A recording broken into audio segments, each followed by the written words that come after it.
Ito mismo, since alam ng mga caps natin that you are in Alberta, I'm in Nova Scotia. So ito yung common questions. So ano po mas okay magland na as PR ngayong 2025? So Alberta, kay Miss Mel, or dito sa Nova Scotia with Cap Joe? Actually, mag-uumpisa ako doon sa kung ano yung trabaho mo. Kasi napaka-importante na malaman mo kung in-demand ba yan either dito sa province na to or sa province ng Nova Scotia. Pero kung halimbawa, ikaw ay nurse, alam naman natin, both provinces, merong scarcity pagdating sa mga nurses. So, nasa sayo ang choice kung saan mo mas gustong mag-immigrate. Now, kung ikaw naman ay engineer, may mga listahan din ng mga provinces na may pangangailangan ng ganun.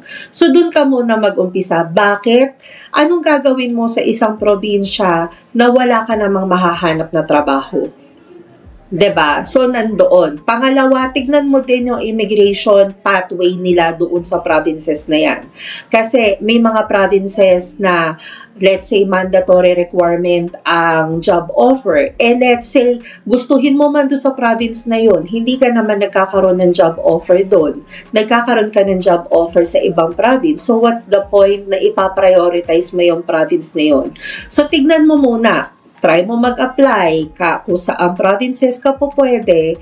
Tignan mo kung saan ka mas makakakuha ng trabaho and then start from there.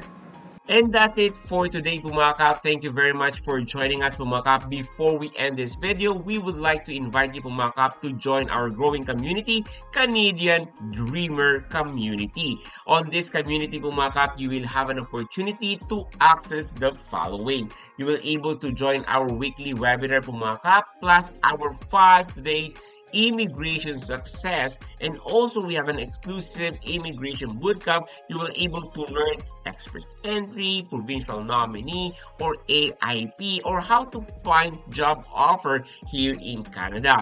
You'll be able to access also our real success stories to give you more inspiration. So we strongly suggest, mga kap, if you are dreaming to study, immigrate, work in Canada, I strongly suggest to join our growing community, Canadian Dreamer Community, mga kap. The link is in the description below, or simply type in the comment section access, and I'm going to send directly this link to you, communitycanada.net.